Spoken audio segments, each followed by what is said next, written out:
Hey, what's going on, guys? First off, I recently crossed over 1,000 subscribers. It's really cool, really stoked on that. I'm glad a lot of people are starting to follow along, and I appreciate all the people that do, and everybody who drops comments and likes the videos, and anybody who watches the videos. So that's appreciated. Thank you. Another thing, I created a dedicated Instagram for West Desert Shooter. If you have Instagram, go on there. No underscores, nothing like that. Just straight through West Desert Shooter. Should pop right up. I've started posting some few pictures here and there of it, and you'll get updates from that. Stuff that isn't really worthy of YouTube. If I'm just hanging out in the reloading room, I'll add that to my story and whatnot. So yeah, excited for that. So please go over there and check that out. If you're interested, go ahead. It'll give you an insight as to how often I hang out in the reloading room, which is often. Next thing, Black Friday was good. Black Friday was very good. So I was actually able to pick up a few parts for the Tikka build. I made a video a while back talking about swapping over the Tikka into a long-range gun and kind of the things that would be necessary to go into that. So currently it's a 243 with a 1-to-10 twist barrel. Originally I was like, hey, I'll just get a tighter twist barrel and shoot 243. It'll be a whole lot of fun. So I started thinking I wanted to do that.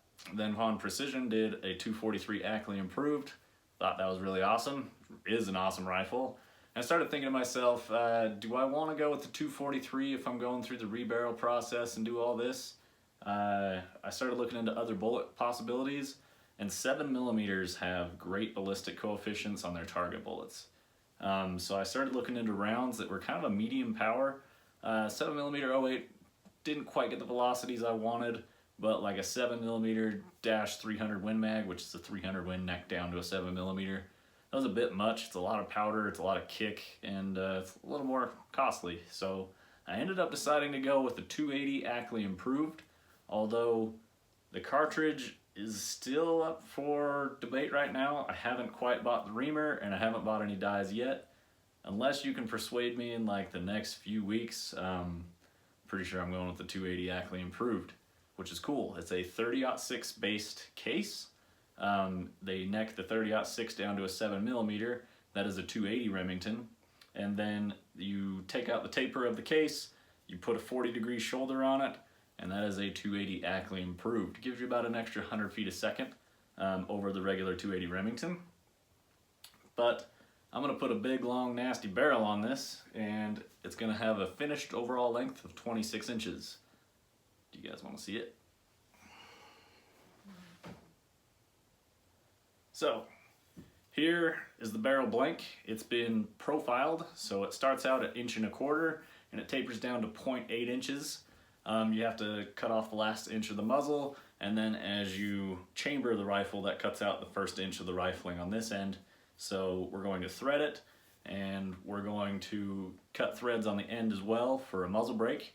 And this time I'm not going with the clamp-on brake, although I have no issues with that. If you don't have threading on your muzzle, you need a muzzle brake, Whip Machine is awesome. They are your friend. Check them out. So the plan is thread the muzzle, keep it as long as possible. I want to go with like a 26-inch barrel, which I should easily be able to do. I think this is like a 28-inch barrel right now, something like that. It is a 7mm, and it is a 1-to-8 twist. This is a Wilson barrel. I want to wait to talk about where I got this from and how I acquired it, but I got a really good deal on it compared to a regular match barrel, say from Schillen or Bartlein. You're looking at around anywhere from like 300 to 350. Most of them are 350, which I was looking at, and then up to 450 and beyond. I was able to secure this one for much less than that. I saved myself about $200 over that, which is why I gave up. I wanted to go with a straight contour, like 1.25 inches, just do big bull barrel. I think those guns look awesome. So I ended up deciding to go with this profile simply because it saved me about $200 on a barrel. So couldn't really argue with that. Everything else was what I was looking for. It is still very heavy compared to the Tikka. This thing is majorly beefy, and it's got a lot of length on it, which is a good thing. So that's the barrel. which I am very excited about.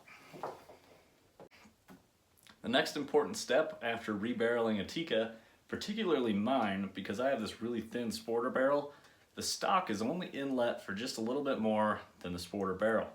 So I would either have to inlet this factory plastic stock, didn't really want to do that. It's going to make it weaker than it already is, and not really the route I wanted to go. So I was really looking into getting a chassis. Modular Driven Technologies has some awesome looking chassis. Unfortunately, there's something about the Tikka long action that makes it not compatible with the AICS in most chassis. It's a little beyond me. I heard that from Kinetic Research Group on their Instagram. So I ended up going with a Boyd's Pro Varmint stock. You want to see it? Here is the stock. I have already mounted the barreled action into here, put the bottom metal, it's plastic, but I put that in there and everything fits. It's a good fit and finish on this. I'm very impressed. Like the bottom metal fits really well into where it's inletted, and it's a good snug fit. I tried to wiggle it and move it side to side, and it looks like everything's gonna work out great. If you're buying a Boyd stock, I would highly suggest spending money to upgrade the butt pad. I didn't know what a butt pad on a Boyd stock was, and to upgrade them was like 20 bucks. And I was like, I'll just take whatever's on there. Knowing what I have now, I would have paid that $20 gladly, because I think it's gonna be a major pain to try and swap that out, although I haven't really researched it yet. Anyway, it's currently black. It's a little bit textured. Like, it looks like they painted the whole thing and then flicked paint onto it and let it dry. See how it's got that little bit of rough texturing in there? I'm sure that's to add traction, or so they claim. It's still slick, whatever. This is plain black. It's got a little more of a vertical grip on the front, kind of like a Macmillan A5. I like the look of those. Adjustable cheek piece. I wish this came up just a bit taller for my current setup, but it's better than nothing. And then you got your little hook down in here, so you can slide the palm of your hand into it and force it into your shoulder, which I usually don't do. I'm usually holding and squeezing the bag underneath it, which it does have a good flat bottom for a bag. A lot of the stocks or chassis systems you see, they have these cool looking stocks, but there's nowhere to put a bag underneath them, which I have to consider because that's how I shoot. But the Boyd stock looks good. It fits nicely. However, I think I'm gonna paint it, because I was going to paint the Tikka. It's all hammered after my hunt. A lot of paint chipped off because I did a cheap paint job on it. Whatever. That's why I did it, is so when it gets scratched, I don't have to care. I can just repaint the whole thing. I decided I was going to paint it about 3 days before I bought this. So I got this on a really good deal. Black Friday, these guys did 20% off of their stocks, and I kind of picked the more affordable one to start with. Really the only upgrade I did was the adjustable cheek piece, and I got out of there right around $200. So worth it compared to a chassis system, which can be upwards of $1,000 for a Tikka. And most of the chassis that I found that I really liked weren't available in long action, so that wouldn't have done me much good. So I've got the two main big components as far as rebarreling the Tikka, putting it in a new stock. I'm really excited. I'm gonna do more of a brown paint scheme on this one. It's gonna have tan in it, but it's gonna kind of be reverse of that. I'm not going with this striped look on this one. It's just gonna be a random, a little more like the AR. It's gonna be its own unique creature. Not really camo as much as just a cool design. I don't really expect them to disappear when I take them out in the elements. I just like them to look a little bit different. So, new barrel, new stock, dies for the 280 Ackley Improved. Here's what I'm thinking.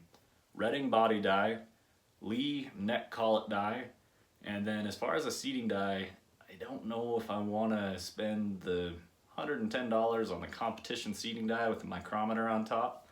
I don't know if I'm going to get any better seating than with a standard Redding seating die. So kind of up in the air on that one, unless I come across a deal on something else I haven't heard of yet. It's very possible, but really the seating die is the only thing holding me back at this point. I went with a 1-to-8 twist. My plan is to shoot 168 grain boat tail hollow points or 180 grain boat tail hollow points. I've run some ballistic data on between the two, and basically the difference is if I'm shooting beyond 1500 yards, the 180 grains are the way to go. If I'm shooting within 1500 yards, the 168s will do just fine. The ballistic coefficient of the 180s, of the Hornady 180 ELD is well into the 7.700s, which is fantastic. Currently, the best BC I can really get out of the 243, the 87 VMAX has a .400, and the 95 TMK has a .500, which is good for a 95 grain bullet for the 243. However, if you're really close to .800, that's a significant difference. A lot more weight in that bullet as well. It's going to keep its momentum going way out there. And my plan for this rifle, doing a big barrel, a long barrel, and a nice stock. Basically, the idea is to shoot long range, which is what I do, and I hope to get out to 2,000 yards. Definitely some mile shots in there.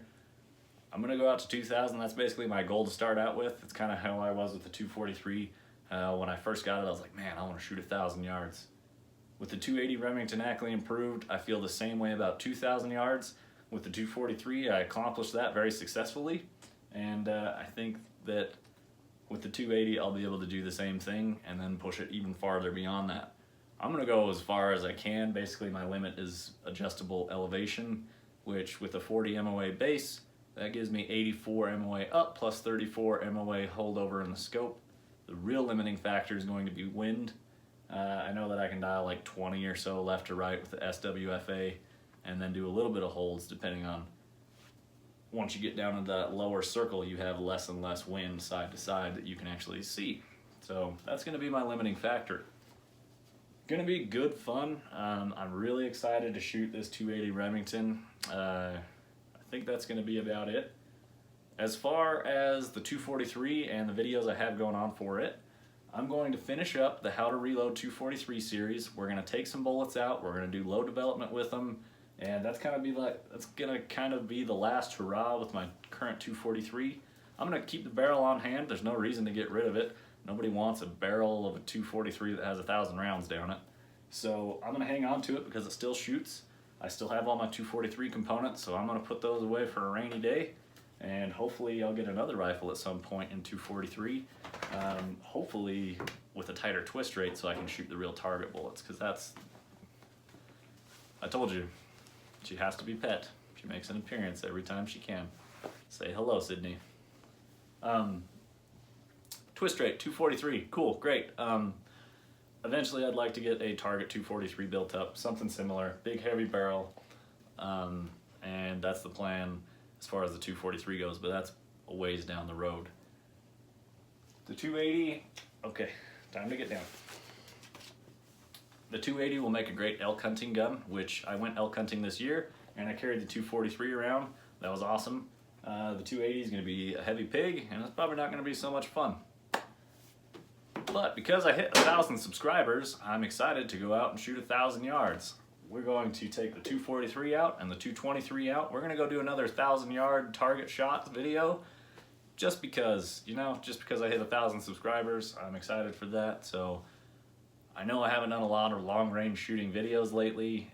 Currently, it's about 20 degrees outside. It's super foggy with all the inversion in Salt Lake City, and it's really nasty. It's hard to see far. So hopefully I can get out there on a clear day where I can actually range find things. That's my real limiting factor. My rangefinder doesn't like to work in the fog.